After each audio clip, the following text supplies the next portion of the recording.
Welcome back, wannabes and creators, to another episode of The Business of Art, the podcast that demystifies business for artists. And today on the show, I have Patrick Adams.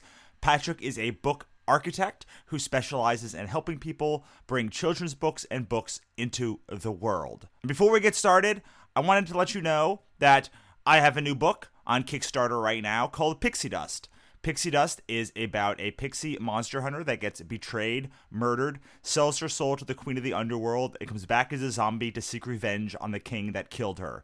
Check it out today at pixiedustcomic.com, and you can pick up a free chapter on that page as well. My books are basically what fund all the other stuff that I do, including this show, so please head on over to Pixie Dust Comic today and check it out. Additionally, my nonfiction book, Sell Your Soul, How to Build Your Creative Career, is on Amazon. And it's on Amazon Unlimited even at GoSellYourSoul.com. So you can read it for free today and through November before I take it down from the Amazon exclusive program. All right, now let's get on with the show.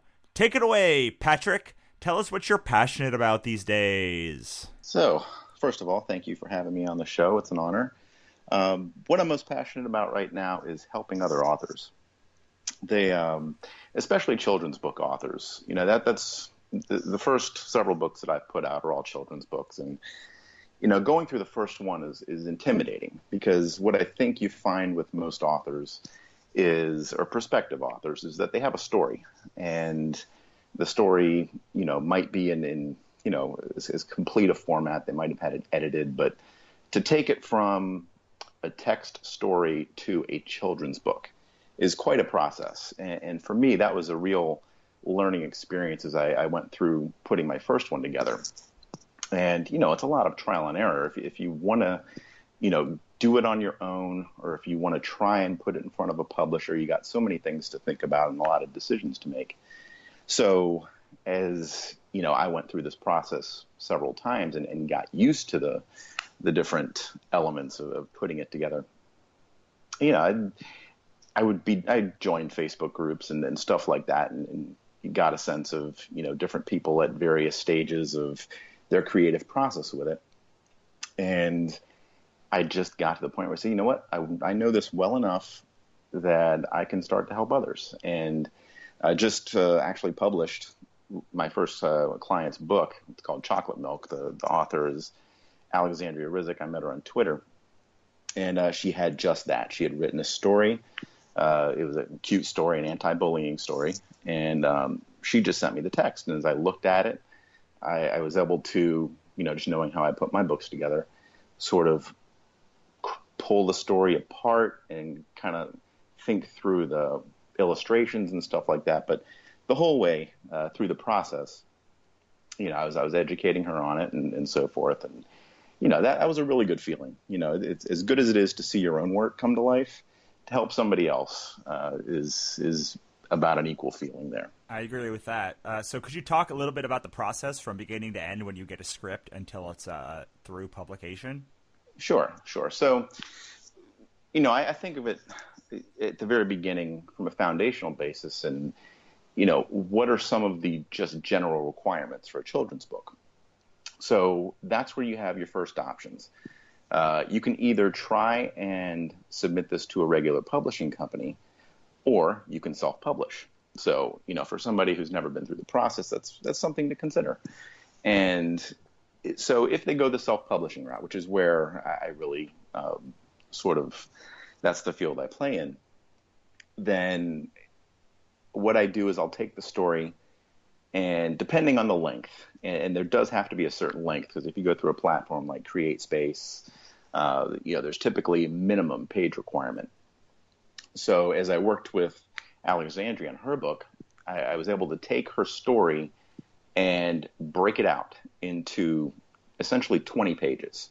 And I start with 20 because, you know, you have your page where you're going to have your copyright information, you have a dedication page, you have an about the author and an about an illustrator page. So you've got your 4 extra pages built in there. So the story to me needs to be about 20 pages long. And as I look at the text, you know, I would try and say, okay, what makes a logical illustration here?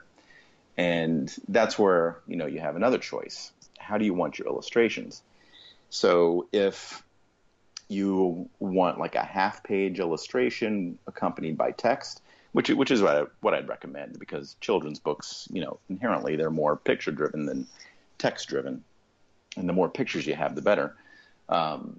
You have to decide: do I want a half-page illustration? Do I want a whole-page illustration with the text on the next page? So as I work to split the story apart, that's the first question I'll ask. How would you prefer to have this book structured?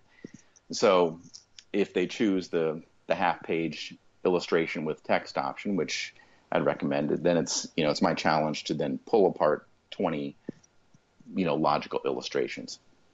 And so the next consideration there is illustrators. So there's a lot to consider where that's going to be your probably biggest expense as it relates to the book. And you could go to Fiverr, you can seek out people on Facebook, on Twitter. There's no shortage of people who are going to be potential illustrators. And you've got to understand, I guess, what it is you're looking for, and be patient as you select one. And, obviously, looking at their portfolio and things like that, understanding their style, making sure it's going to be a fit, even asking for a sample is not out of the realm of making this decision.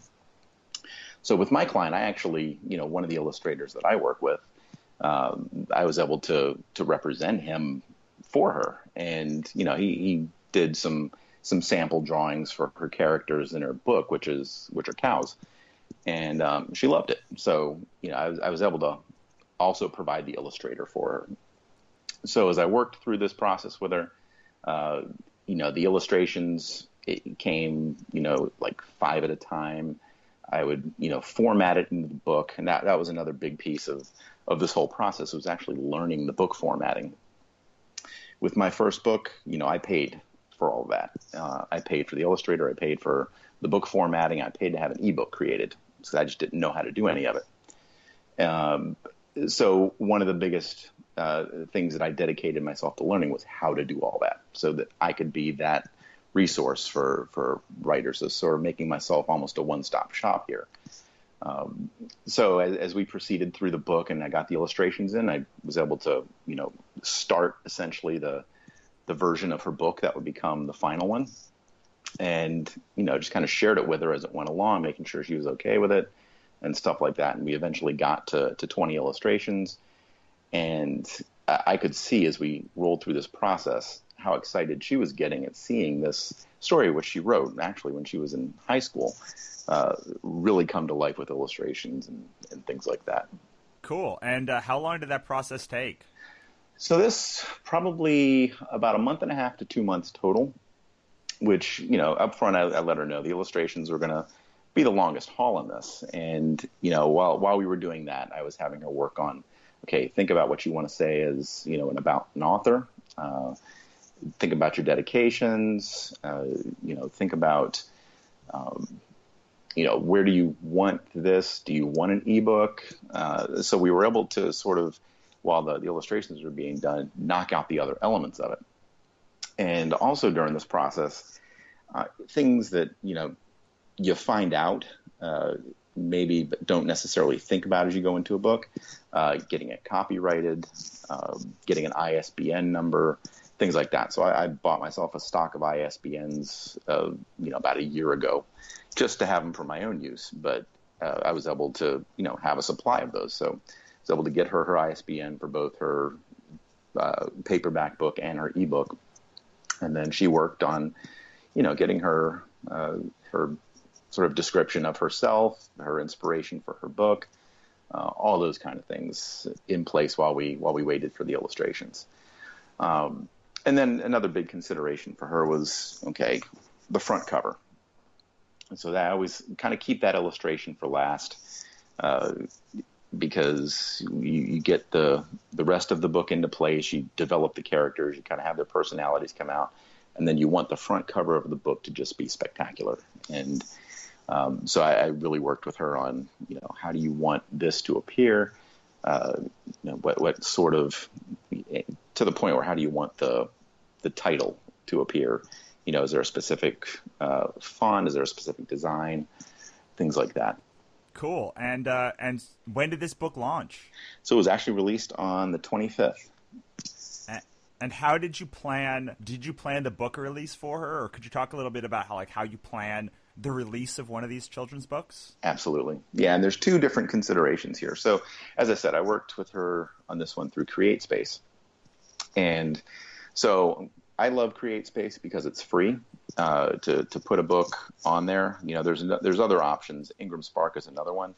And sometimes they run promotions where you can do it for free, but typically there's a cost for putting the book on there. So just a matter of personal preference. I think they both probably have their different qualities. With Ingram Spark, you can get hardcover books, which you can't with CreateSpace. So there's give and takes, and it kind of depends on what you want. But I love CreateSpace, and I'm used to how they work, and I love the books automatically being available across the world, wherever there's an Amazon store in a country. I think with the sole exception of China, which is crazy, your book's going to be available in just several countries around the world. So I worked with her on the CreateSpace setup, and having, like I said, gone through this process many times with my books, I know exactly what CreateSpace will kick back as it relates to illustrations. So that's become a clean part of this process for me. So as I was putting this book together, I knew exactly, where the margin cutoffs were, how to deal with bleed, how to place the text so that there's not any conflict when CreateSpace reviews it to give it the okay for, eventual mass printing. So I got that into place for her, set up the project, got her all the way up to the proof approval process, which that's where you have your book is set, your cover is set, it's been reviewed. CreateSpace hasn't found any issues that are going to stop the printing of the book. So now it's up to the author to review their book in detail and make sure that this is the version that they are comfortable with getting out to the public.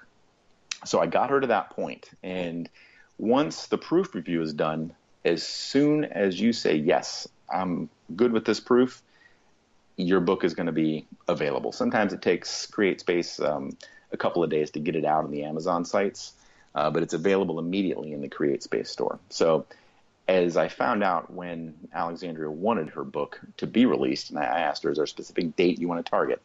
We tried to kind of work backwards and make everything happen so that it would be available when she needed it to. The other thing that we set up was the ebook.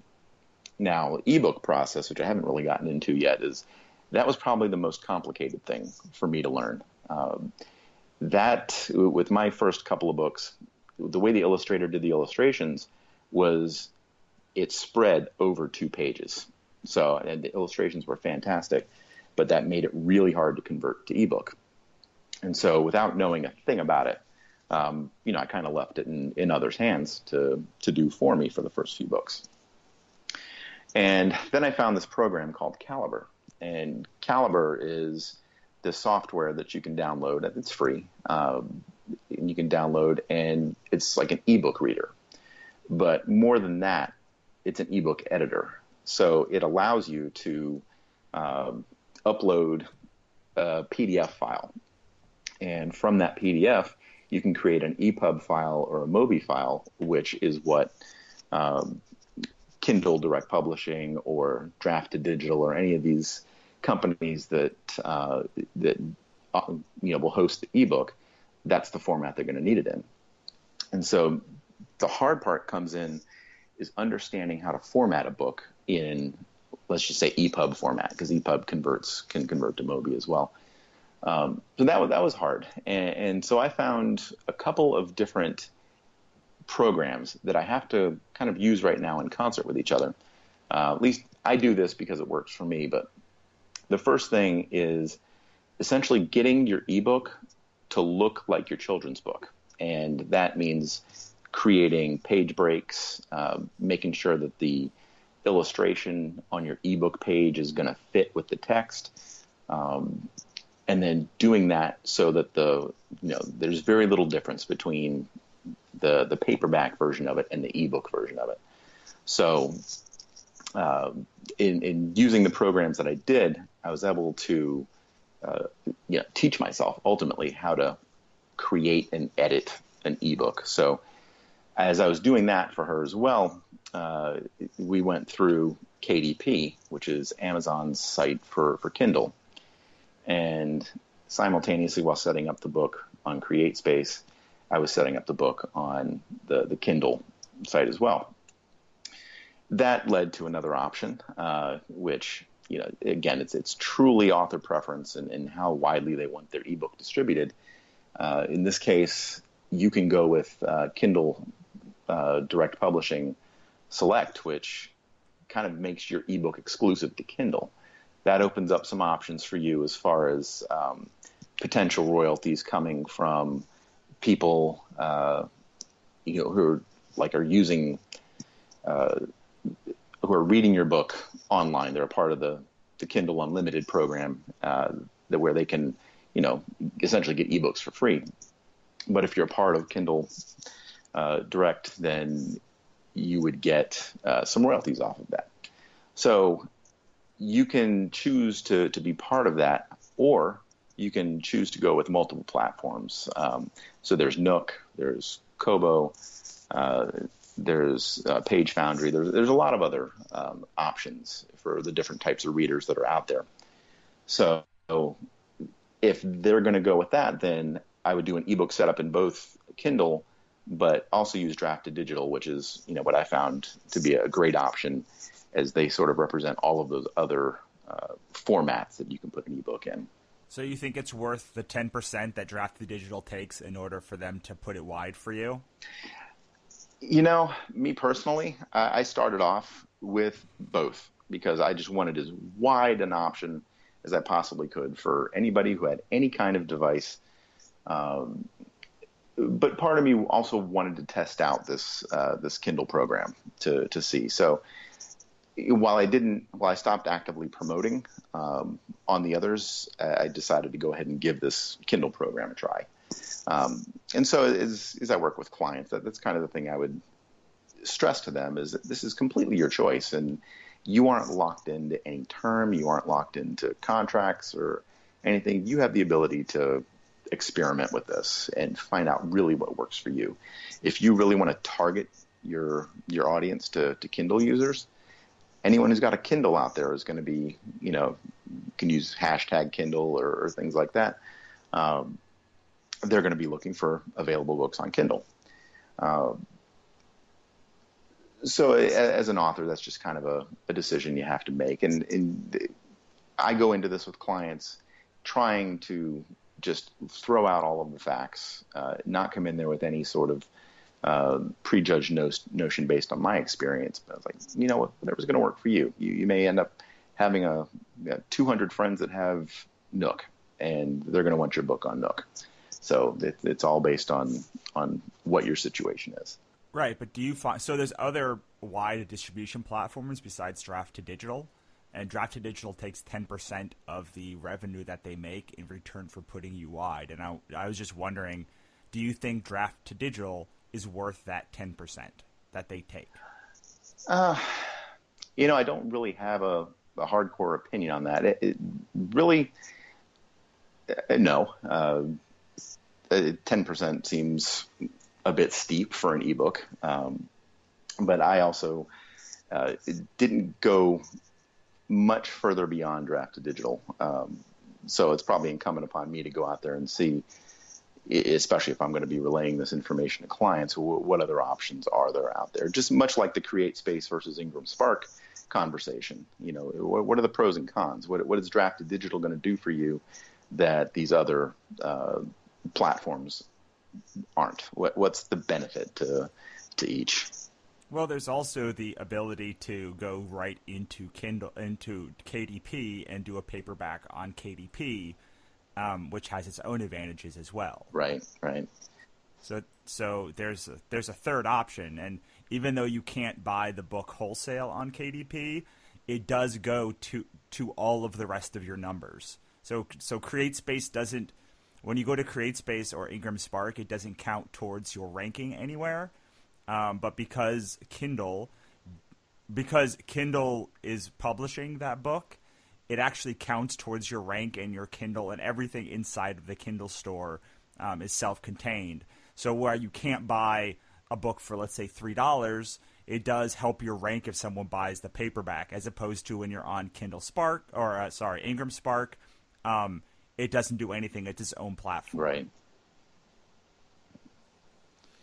So I mean, there's just a lot of different options. Can you talk about how you evolved into becoming a book architect?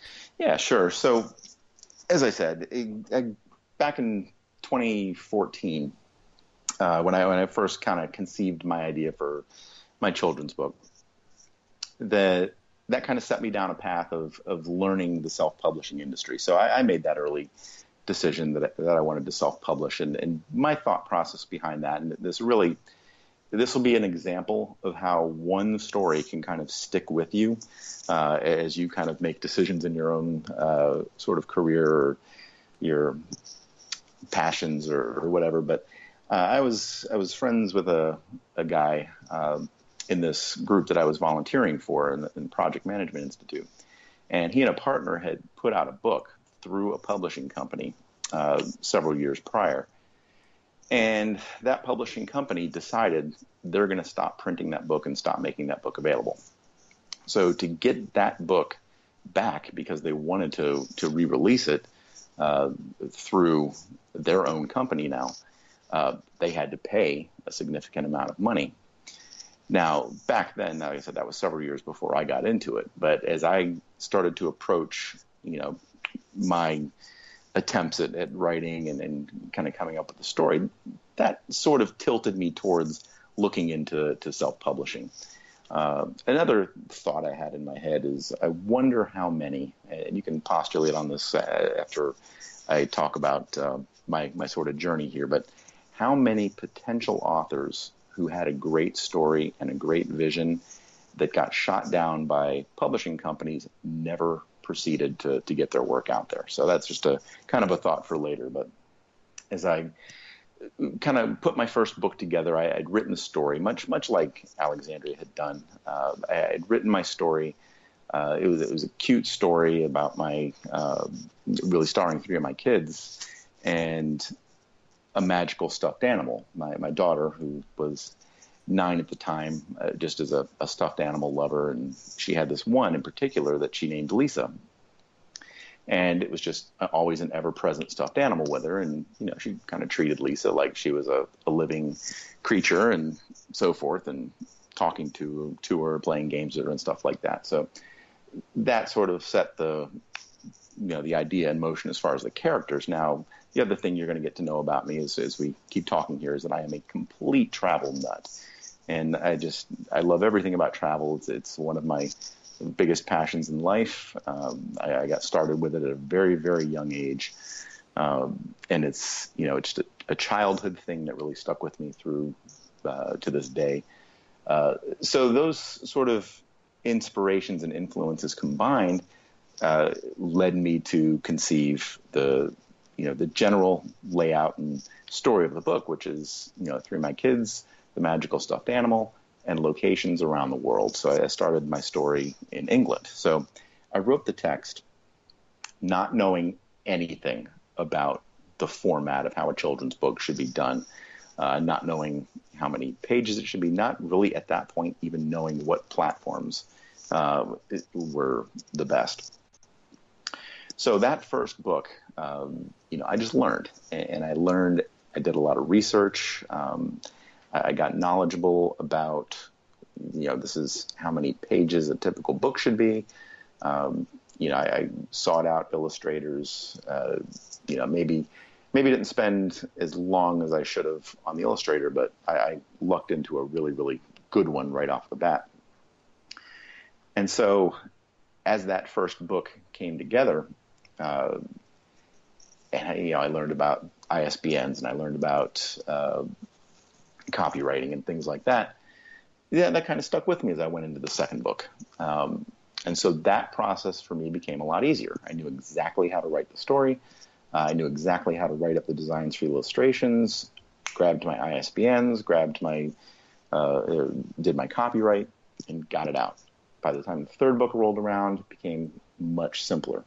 So I evolved my own process to the point where this was so repeatable that I was going to, really kind of offer my help for others. And the last piece of it was just understanding some of those tools to get the ebooks made and to format the text in the book and things like that. So that's been kind of my evolution. I really just sort of used myself as the guinea pig to perfect the process, but felt confident and comfortable enough to offer this out to others. And on occasion, I've seen others that sort of offer the same thing. So, I try to make myself, as hands-on with the author as I possibly can, talking them through everything. So, they can either choose to come back to me again, or they've got it themselves as they, consider a second book and beyond. Cool. So when somebody is thinking about starting their book, but they're not sure if they should traditionally publish or self-publish, what kinds of things would you tell them to consider before they made a decision of whether to try the traditional or the self-publishing route? Yeah. And again, I walk into this discussion with absolutely no bias either way. So I would think with traditional publishers,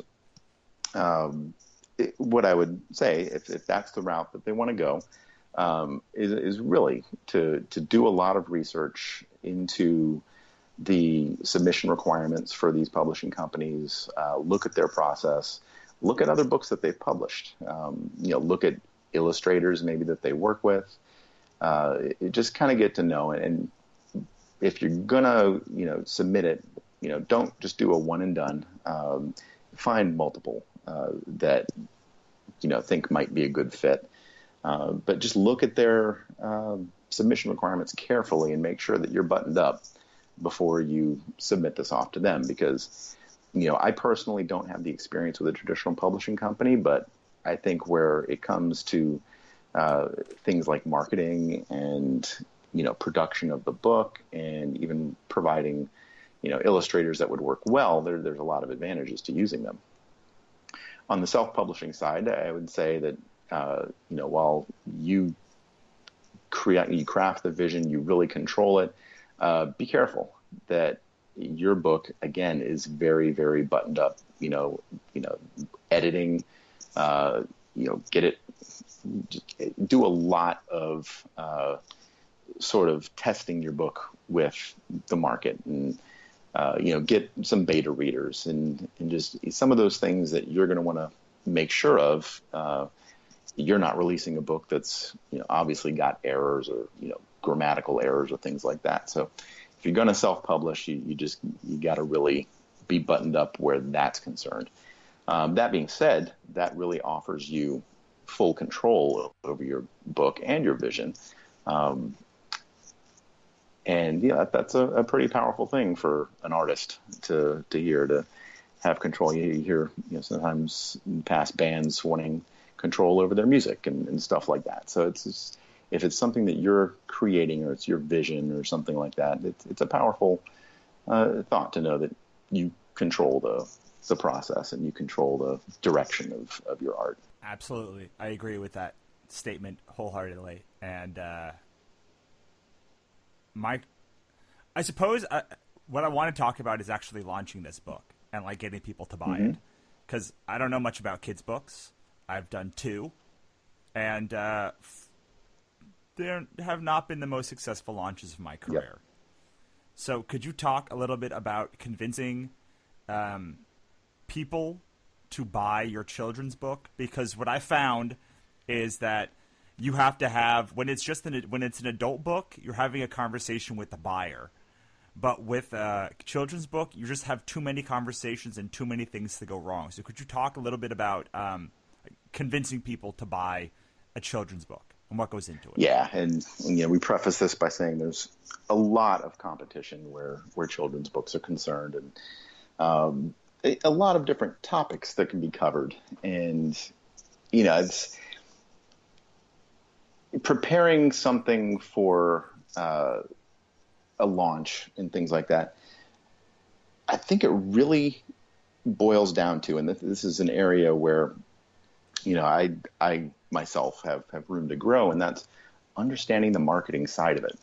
What makes your book unique, and what story can you tell, and how can you make your book stand apart from any other book that people could go out there and buy? What's your unique story? What's your message, and things like that. So it's getting the word out ahead of time, as far as trying to create some general excitement about your book. And I think there's a kind of a running joke that your friends and family are probably going to be some of your worst customers, because I think your expectation is going to be high, and you're going to be disappointed. But go into this understanding that not everybody is going to want to read a kid's book if they don't have kids, or if their kids are grown up, or things like that. So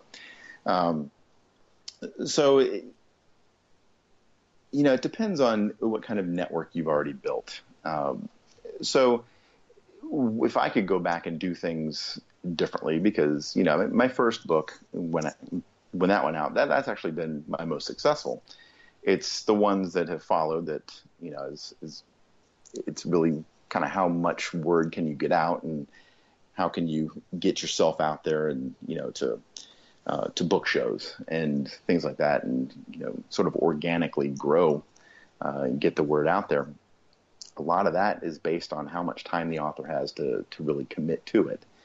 And so everybody's situation is different, and everybody's sort of network is different. How many people are going to advocate on their behalf? How many people are going to champion their book and things like that? And then do you get a publicist? What do you invest in, and how much do you invest in just trying to get book sales for your book? Again, and you have to know this with having put children's books out there. You're going to make but so much on every book sale. So it's if you sell a handful, that's great, but to really make it worth your while, you got to be up there in the thousands to start seeing some sort of real solid benefit from the creation of the book.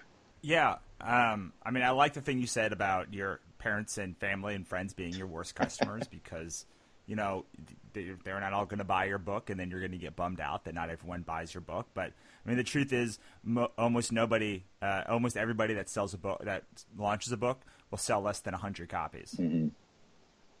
Yeah. So I if you could go back and tell you one thing to make sure you sell more than 100 copies, or three things to make sure to have your best launch ever, that first book, what would you tell yourself? Three things that you've learned so far. So I would definitely get the word out. I would understand myself more as a brand. I would flesh out the story. I would really focus on the characters, especially the main character of the book, which is the stuffed animal, Lisa. I would have branded Lisa right away. I just went through a process where, to give the book series a consistent name, because I've got Lisa Goes to England, Lisa Goes to France, Lisa Goes to Australia. And the key thing about this Lisa character is that she's a stuffed animal who can come to life and transform into anything. And so this is always, the different quality in each book is that Lisa has transformed herself into something different.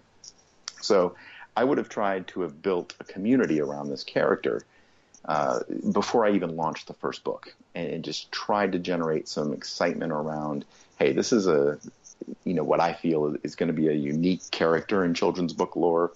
Try to create something that's iconic, that kids can relate to and get excited about, because little kids for this target age group, which for these books is 4 to 8, there's a lot of them have stuffed animals.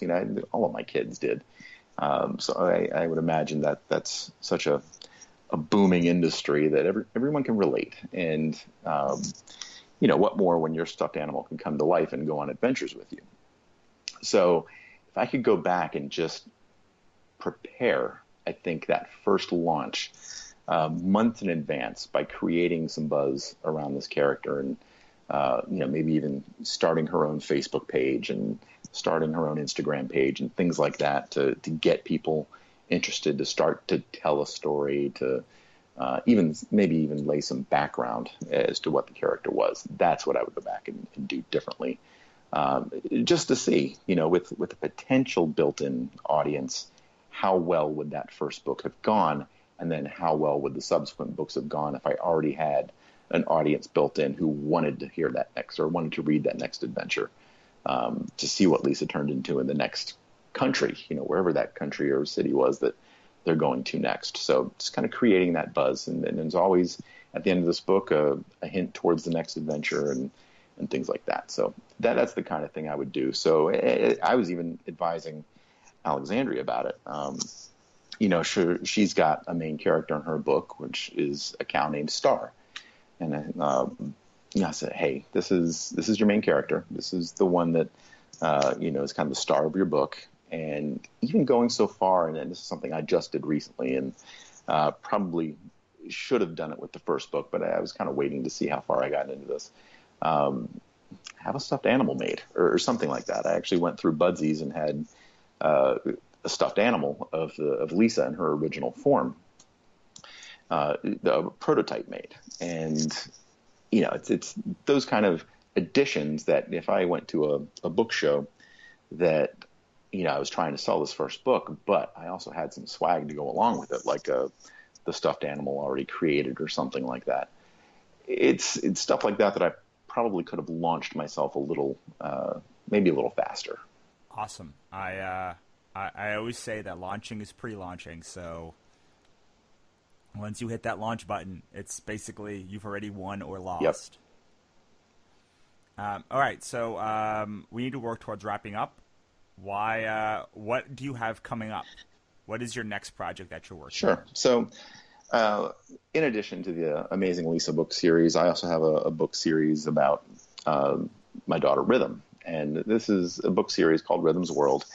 And it's just Rhythm doing various things really targeted towards a 1 to 4 age group. This is a little more basic, a little simpler. So I'm running that series along with the Amazing Lisa series. So I've got 2 books in process for that. The next Amazing Lisa book is going to be Lisa Goes to India. So I'm currently having that book illustrated. I wrote the story, came up with all the requirements, and so I'm getting that set.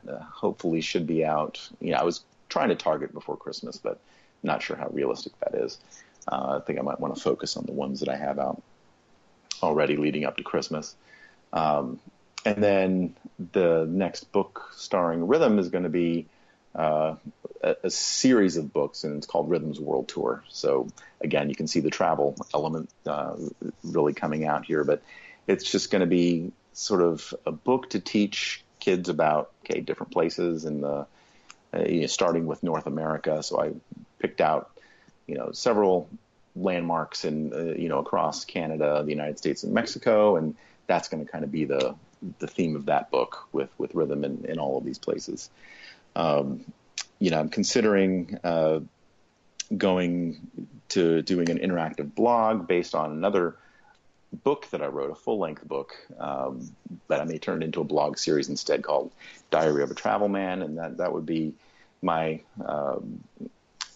opportunity really to connect with people who travel as a passion just like me, all the while engaging my writing and then things like that. And then I had a novel that I wrote back in 2014 as well. It's called Vacationer, and this is a book that I conceived while lying on a beach in French Polynesia.